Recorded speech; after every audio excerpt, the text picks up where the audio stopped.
Hi ಎಲ್ರಿಗೂ ನಮಸ್ಕಾರ, ಸ್ವಾಗತ ಸುಸ್ವಾಗತ. ಗೃಹಲಕ್ಷ್ಮಿ ಯೋಜನೆ 17ನೇ ಕಂತಿನ ಹಣ 7,000 ರೂಪಾಯಿ ಹಣ ಈ 27 ಜಿಲ್ಲೆಗೆ ಜಮಾ ಆಗ್ತಿರುವಂಥದ್ದು. ನಾಳೆ 4/2/2025. ಸ್ನೇಹಿತರೆ, ಇಷ್ಟು ಜಿಲ್ಲೆಗಳಿಗೆ ಹೇಗೆ ಜಮಾ ಆಗ್ತಾ ಇದೆ? ಕೆಲವರಿಗೆ ಹಣ ಬರ್ತಾ ಇಲ್ಲ ಅಂತ ಹೇಳ್ತಿರುವಂಥದ್ದು, ಕೆಲವರು ಹಣ ಬರ್ತಾ ಇದೆ ಅಂತ ಹೇಳ್ತಿರುವಂಥದ್ದು. ಹಾಗಾದರೆ ಇಷ್ಟು ಜಿಲ್ಲೆಗಳಿಗೆ ಹೇಗೆ ಜಮಾ ಆಗ್ತಾ ಇದೆ, ಯಾರ್ಯಾರಿಗೆ ಜಮಾ ಆಗುತ್ತೆ? ಮತ್ತು ಇಲ್ಲಿ ಒಂದು ವಿಚಾರ ಸ್ನೇಹಿತರೆ, ಇಲ್ಲಿ ಆಲ್ಮೋಸ್ಟ್ ಹಣ ಜಮೆ ಆಗಿದೆ. ಫಸ್ಟ್ ಆಫ್ ಆಲ್ ಹೇಳಬೇಕಂತಂದರೆ ಹಣ ಜಮೆ ಆಗಿ ಹೋಯಿತು. ಯಾಕಪ್ಪ ಅಂತಂದರೆ 90% ಹಣ ಜಮೆ ಆಗಿ ಹೋಯ್ತು ಎಲ್ರಿಗೂ ಕೂಡ. ಫಸ್ಟ್ ಆಫ್ ಆಲ್ ತುಂಬ ಜನ ಕಮೆಂಟ್ ಮಾಡ್ತಾ ಇದ್ದಾರೆ, ಸರ್ ಹಣ ಜಮೆ ಆಗಿದೆ. ಪ್ರತಿಯೊಬ್ಬರು ಕೂಡ ಕಮೆಂಟ್ ಮಾಡುವಾಗ ನಮ್ಗೆ ಅನ್ಸುತ್ತೆ, ಇಷ್ಟು ಖುಷಿ ಆಗುತ್ತಲ್ಲ. ಡೆಫಿನೆಟಾಗಿ ನಾನು ಹೇಳ್ತೀನಲ್ಲ, ಇಷ್ಟು ಖುಷಿ ಆದಾಗ ನಮಗೆ ತುಂಬ ಖುಷಿ ಆಗುತ್ತೆ. ಯಾಕಪ್ಪ ಅಂತಂದರೆ ನೀವು ಇಷ್ಟು ಒಂದು ನನಗೆ ಕಮೆಂಟ್ ಮಾಡಿ ತಿಳಿಸ್ತಾ ಇದ್ದೀರಲ್ಲ, ನನಗೆ ತುಂಬ ಖುಷಿ ಆಯಿತು. ಯಾಕಪ್ಪ ಅಂತಂದರೆ ಅಷ್ಟು ಜನ ನನಗೆ ಕಮೆಂಟ್ ಮಾಡಿ ತಿಳಿಸ್ತಾ ಇದ್ದೀರಾ, ಸರ್ ನಮ್ಗೆ ಹಣ ಜಮೆ ಆಗಿ ಹೋಯಿತು ಅಂತ. ಮತ್ತು ಮೊನ್ನೆ ಎಲ್ಲ ಹೇಳ್ತಾಯಿದ್ರು ಹಣ ಬಂದಿದ್ದು. ಮತ್ತು ಬೇರೆ ಚಾನಲ್ಗಳಲ್ಲೂ ತುಂಬ ಜನ ಕಮೆಂಟ್ ಮಾಡ್ತಾ ಇರುವಂಥದ್ದು, ಹಣ ಬಂದಾಯಿತು ಅಂತ. ನಾನು ಮತ್ತು ಎಲ್ಲ ಚಾನಲ್ಗಳಿಗಿಂತ ನ್ಯೂಸಲ್ಲಿ ಆಲ್ಮೋಸ್ಟ್ ನ್ಯೂಸಲ್ಲಿ ನಾನು ಮೀಡಿಯಾಗಳಲ್ಲಿ ಆಲ್ಮೋಸ್ಟ್ ನೋಡ್ತಾ ಇದ್ದೆ. ಎಲ್ಲರೂ ಕೂಡ ಹೇಳುವಂಥದ್ದು ಇಷ್ಟೇ, ಹಣ ಬಂದಾಯಿತು ಸರ್, ನಮಗೆ ತುಂಬ ಖುಷಿ ಆಯಿತು, ನೀವು ವಿಡಿಯೋ ಮಾಡಿದ್ದಕ್ಕೂ ತುಂಬ ಹೆಲ್ಪ್ ಆಯಿತು ಅಂತ ನನಗೆ ತುಂಬ ಜನ ಕಮೆಂಟ್ ಮಾಡ್ತಾಯಿದ್ರು. ಪ್ರತಿಯೊಬ್ಬರಿಗೂ ನನ್ನ ಕಡೆಯಿಂದ ಕಂಗ್ರ್ಯಾಚುಲೇಷನ್. ಯಾರಿಗೆಲ್ಲ ಹಣ ಬಂದಿದೆ ಅವರೆಲ್ಲರಿಗೂ ಕಂಗ್ರ್ಯಾಚುಲೇಷನ್. ಯಾಕಪ್ಪ ಅಂತಂದರೆ ಪ್ರತಿಯೊಬ್ಬರು ಕೂಡ ಕೇಳ್ತಿರುವಂಥದ್ದು ಹಣ ಬಂದಿಲ್ಲ ಅಂತಲೇ ಎಲ್ಲರೂ ಕೂಡ ಹೇಳ್ತಿರುವಂಥದ್ದು. ಆಲ್ಮೋಸ್ಟ್ ಪ್ರತಿಯೊಬ್ಬರು ಕೂಡ ಹೇಳ್ತಾ ಇದ್ದಾರೆ ಹಣ ಬಂದಿಲ್ಲ ಅಂತ. ಡೆಫಿನೆಟಾಗಿ ಎಲ್ರಿಗೂ ಹಣ ಬಂತು. ಎಲ್ರಿಗೂ ಹಣ ಬಂದಿರುವಂಥ ಖುಷಿಯಿಂದ ಪ್ರತಿಯೊಬ್ಬರಿಗೂ ಖುಷಿ ಆಗಿರುವಂಥದ್ದು ನನಗೆ ಗೊತ್ತಿದೆ. ಆದರೆ ಇಲ್ಲಿ ತುಂಬ ಜನ ಟೆನ್ಷನ್ ತಗೊಳ್ತಾಯಿದ್ರು, ಅಯ್ಯೋ ನಮ್ಗೆ ಹಣ ಬಂದಿಲ್ಲ ಅಂತ. ಆಯಿತು, ಟೆನ್ಷನ್ ತಗೊಳ್ಳಿಕ್ಕೆ ಹೋಗಬೇಡಿ. ಪ್ರತಿಯೊಬ್ಬರಿಗೂ ಹಣ ಜಮಾ ಆಗ್ತಿರುವಂಥದ್ದು, ಇಲ್ಲಿ ಹಣ ಜಮೆ ಆಗಿದೆ. ಪ್ರತಿಯೊಬ್ಬರು ಕೂಡ ಟೆನ್ಷನ್ ಆಗುವಂಥ ವಿಚಾರ ಇಲ್ಲಲ್ಲಿ ಖುಷಿ ಪಡುವಂಥ ವಿಚಾರ. ಮತ್ತು ಎಲ್ರಿಗೂ ಹಣ ಜಮೆ ಆಯಿತು, ಹಾಗಾಗಿ ಎಲ್ಲರೂ ಕೂಡ ಖುಷಿ ಪಡಬೇಕಾಗಿರುವಂಥ ವಿಚಾರ.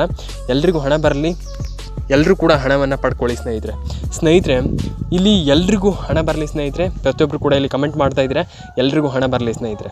ಇದಾದಮೇಲೆ PM ಕಿಸಾನ್ ಯೋಜನೆ ಹಣದ ಬಗ್ಗೆ ನಾನು ನಿಮಗೆ ಲೇಟೆಸ್ಟ್ ಆಗಿರುವಂಥ ಮಾಹಿತಿಯನ್ನು ಕೊಡ್ತೀನಿ. ಟೆನ್ಷನ್ ಆಗಲಿಕ್ಕೆ ಹೋಗ್ಬಿಡಿ ಸ್ನೇಹಿತರೆ. ಹಣ ಬರ್ತಾ ಇಲ್ಲ ಅಂತ ಪ್ರತಿಯೊಬ್ಬರು ಕೂಡ ಹೇಳ್ತಿರುವಂಥದ್ದು.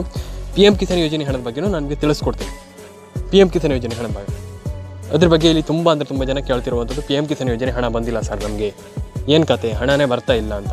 ಅದ್ರ ಬಗ್ಗೆ ನನಗೆ ನೆಕ್ಸ್ಟ್ ವಿಡಿಯೋದಲ್ಲಿ ವಿಡಿಯೋ ಮಾಡಿ ತಿಳಿಸ್ಕೊಡ್ತೀನಿ. PM ಕಿಸಾನ್ ಯೋಜನೆ ಹಣದ ಬಗ್ಗೆ ತುಂಬ ಜನ ಇಲ್ಲಿ ನನ್ನ ಹತ್ರ ಕೇಳ್ತಿರುವಂಥದ್ದು, ಹಣ ಬಂದಿಲ್ಲ ಸರ್, PM ಕಿಸಾನ್ ಯೋಜನೆ ಹಣ ಬಂದಿಲ್ಲ ಅಂತ. ಟೆನ್ಷನ್ ಆಗಲಿಕ್ಕೆ ಹೋಗಬೇಡಿ, ಎಲ್ರಿಗೂ ಹಣ ಬರಲಿ. ಪ್ರತಿಯೊಬ್ಬರು ಕೂಡ ಹಣವನ್ನು ಪಡ್ಕೊಳ್ಳಿ, ಎಲ್ರಿಗೂ ಹಣ ಬರಲಿ, ಎಲ್ಲರೂ ಕೂಡ ಹಣವನ್ನು ಪಡ್ಕೊಳ್ಳಿ. ಆಲ್ವೇಸ್ ಹೇಳಬೇಕಂತಂದರೆ ಎಲ್ರಿಗೂ ನಾನು ಹೇಳುವಂಥದ್ದು ಇಷ್ಟೇ, ಎಲ್ರಿಗೂ ಹಣ ಬರಲಿ, ಪ್ರತಿಯೊಬ್ಬರು ಕೂಡ ಹಣವನ್ನು ಪಡೆದುಕೊಳ್ಳಿ, ಅಷ್ಟೇ ನಾನು ಹೇಳ್ಕೊಳ್ಳುವಂಥದ್ದು. ಇಷ್ಟೇ ಸಿಂಪಲ್ಲಾಗಿ ನಾನು ಹೇಳುವಂಥದ್ದು, ಎಲ್ರಿಗೂ ಹಣ ಬರಲಿ, ಪ್ರತಿಯೊಬ್ಬರು ಕೂಡ ಹಣವನ್ನು ಪಡ್ಕೊಳ್ಳಿ ಅಂತ ಹೇಳ್ತಾ ಸ್ನೇಹಿತರೆ, ನೆಕ್ಸ್ಟ್ ವಿಡಿಯೋದಲ್ಲಿ ಸಿಗೋಣ ಸ್ನೇಹಿತರೆ. ಅಲ್ಲಿವರೆಗೂ ಎಲ್ರಿಗೂ ಟಾಟಾ ಬಾಬಾಯ್. ಮತ್ತೆ ಒಂದು ವಿಚಾರ, ಇಲ್ಲಿ ತುಂಬ ಜನ ಆಲ್ಮೋಸ್ಟ್ ಇಲ್ಲಿ ಸರ್ ಹಣನೇ ಬರ್ತಾ ಇಲ್ಲ ಸರ್, ನಮಗೆ ಸುಮ್ಮನೆ ಹಣ ಬರುತ್ತೆ ಅಂತ ಸರ್ ಹೇಳ್ತಾ ಇದ್ದೀರಾ ಅಂತ ಇಲ್ಲಿ ಕೇಳ್ತಾ ಇರುವಂಥದ್ದು. ಖಂಡಿತವಾಗ್ಲೂ ಇಲ್ಲ ಸ್ನೇಹಿತರೆ, ಪ್ರತಿಯೊಬ್ಬರಿಗೂ ಹಣ ಬರುತ್ತೆ, ಪ್ರತಿಯೊಬ್ಬರಿಗೂ. ಇಲ್ಲಿ ಟೆನ್ಷನ್ ಆಗಲಿಕ್ಕೆ ಹೋಗಬೇಡಿ. ಒಂದು ವಿಚಾರವನ್ನು ಹೇಳ್ತೀನಿ ನಾನು, ಅಯ್ಯೋ ನಮ್ಗೆ ಹಣ ಬಂದಿಲ್ಲ ಅಂತ ಟೆನ್ಷನ್ ಆಗಲಿಕ್ಕೆ ಹೋಗಬೇಡಿ. ಪ್ರತಿಯೊಬ್ಬರಿಗೂ ಜಮೆ ಆಗುತ್ತೆ. ಇಲ್ಲಿ ಒಂದು ವಿಚಾರ ಸಿಂಪಲಾಗಿ ತಿಳಿಸ್ಕೊಳ್ಳಿ ಸ್ನೇಹಿತರೆ. ನೀವು ಇಲ್ಲಿ ನನಗೆ ಒಂದು ವಿಚಾರವನ್ನು ಕರೆಕ್ಟಾಗಿ ತಿಳಿಸ್ಕೊಡ್ತೀನಿ. ಏನಪ್ಪ ಅಂತಂದರೆ, ಯಾರೂ ಕೂಡ ವರಿ ಮಾಡಲಿಕ್ಕೆ ಹೋಗಬೇಡಿ. ಹಣ ಇಲ್ಲಿ ಪ್ರತಿಯೊಬ್ಬರಿಗೂ ಬರುತ್ತೆ. ಟೆನ್ಷನೇ ಮಾಡ್ಕೊಳ್ಬೇಡಿ. ಒಂದು ವಿಚಾರ ಹೇಳಬೇಕಂತಂದರೆ ಟೆನ್ಷನೇ ಮಾಡ್ಕೊಳ್ಬೇಡಿ. ಎಲ್ರಿಗೂ ಹಣ ಬರುತ್ತೆ, ಎಲ್ಲರೂ ಕೂಡ ಹಣವನ್ನು ಪಡೆದುಕೊಳ್ಳಿ. ಫಸ್ಟ್ ಆಫ್ ಆಲ್ ಎಲ್ರಿಗೂ ಹಣವನ್ನು ಪಡೆದುಕೊಳ್ಳಿ. ಯಾರೂ ಕೂಡ ಟೆನ್ಷನ್ ಆಗುವಂಥ ವಿಚಾರ ಇಲ್ಲ. ಎಲ್ರಿಗೂ ಹಣ ಬರಲಿ, ಯಾರೂ ಕೂಡ ವರಿ ಮಾಡಿಕೊಳ್ಳುವಂಥ ವಿಚಾರ ಇಲ್ಲ. ಫಸ್ಟ್ ಆಫ್ ಆಲ್ ಎಲ್ರಿಗೂ ಹಣ ಬರಲಿ ಸ್ನೇಹಿತರೆ. ಅದಾದ ಮೇಲೆ ಎರಡನೇದು, ಇಲ್ಲಿ ನೀವು ನಿಮ್ಮ ಒಂದು KYC ಕಡ್ಡಾಯ. ಇದು ಇಲ್ಲಿ ತುಂಬ ಜನ, ನಾನು ಒಂದು ಹೇಳ್ತೀನಿ, ಇಲ್ಲಿ ಟೆನ್ಷನ್ ಮಾಡ್ಕೊಳ್ಬೇಡಿ ಸ್ನೇಹಿತರೆ. ಇಲ್ಲಿ ಒಂದು ವಿಚಾರವನ್ನು ನಾನು ಹೇಳ್ತೀನಿ, ಇಲ್ಲಿ KYC very important. KYC is very important. KYC ನೀವು ಒಂದು ವಿಚಾರ ಸಿಂಪಲ್ಲಾಗಿ KYC ನೀವು ಮಾಡಿಲ್ಲ ಅಂತಂದರೆ ತುಂಬ ಪ್ರಾಬ್ಲಮ್ ಆಗ್ತದೆ. ನಾನು ನಿಮಗೆ ಫಸ್ಟ್ ಆಫ್ ಆಲ್ ಹೇಳ್ತಾ ಇದ್ದೀನಿ, KYCಯನ್ನು ನೀವು ಮಾಡ್ತಾ ಇಲ್ಲ ಅಂತಂದರೆ ತುಂಬ ಪ್ರಾಬ್ಲಮ್ ಆಗ್ತದೆ, ದೊಡ್ಡ ಪ್ರಾಬ್ಲಮ್ ಆಗ್ತದೆ. ನಾನು ಅದಕ್ಕೆ ಹೇಳ್ತಿರುವಂಥದ್ದು, ದಯವಿಟ್ಟು KYC ಮಾಡ್ಕೊಳ್ಳಿ, ಎಲ್ರಿಗೂ ಹಣ ಬರಲ್ಲ ಅಂತ ಹೇಳ್ತಾ ಸ್ನೇಹಿತರೆ.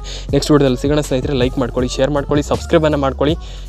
ಇಲ್ಲಿ ತುಂಬ ಜನ ಸಬ್ಸ್ಕ್ರೈಬ್ ಮಾಡ್ಕೊಳ್ತಾ ಇಲ್ಲ, ದಯವಿಟ್ಟು ಸಬ್ಸ್ಕ್ರೈಬ್ ಮಾಡ್ಕೊಳ್ಳಿ. ಪಕ್ಕದಲ್ಲಿ ಬರುವಂಥ ಬೆಲ್ ಬಟನ್ನ ಕ್ಲಿಕ್ ಮಾಡ್ಕೊಳ್ಳಿ. ತುಂಬ ಜನ ಬೆಲ್ ಬಟನ್ನ ಕ್ಲಿಕ್ ಮಾಡ್ಕೊಳ್ತಾ ಇಲ್ಲ, ಬರೀ ಸಬ್ಸ್ಕ್ರೈಬ್ ಮಾಡ್ಕೊಳ್ತಾ ಇದ್ದರೆ ದಯವಿಟ್ಟು ಬೆಲ್ ಬಟನ್ ಕ್ಲಿಕ್ ಮಾಡ್ಕೊಳ್ಳಿ. ನಾವು ಯಾವುದೇ ವಿಡಿಯೋ ಹಾಕಿದ್ರು ನಮಗೆ ಫಟ್ ಅಂತ ನೋಟಿಫಿಕೇಷನ್ ಬರಬೇಕು. ಎಲ್ರಿಗೂ ಹಣ ಬರಲಿ, ಎಲ್ರಿಗೂ ಅಂದರೆ ಆಲ್ಮೋಸ್ಟ್ ಎಲ್ಲರೂ ಕೂಡ ಹಣವನ್ನು ಪಡ್ಕೊಳ್ಳಿ ಸ್ನೇಹಿತರು ಅಂತ ಹೇಳ್ತಾ ಸಿಗೋಣ ನೆಕ್ಸ್ಟ್ ವಿಡಿಯೋದಲ್ಲಿ ಎಲ್ರಿಗೂ ಟಾಟಾ ಬಾಯ್.